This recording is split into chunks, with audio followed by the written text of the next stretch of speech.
Hello everyone, in this video I will tell you how to fix Capitec Bank app connection problem.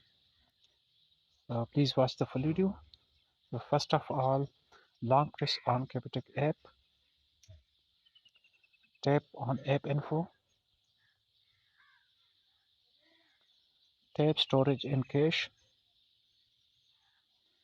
First clear the cache, now also clear the storage. This will log you out from your account, so you will need to log in again. After that, go to permissions and allow all permissions. The next step is go to Play Store or App Store if you are using iPhone. Search for Capitec.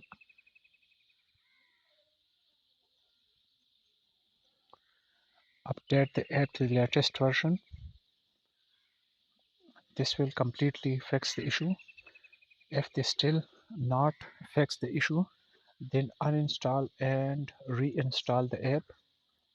So that will work for you.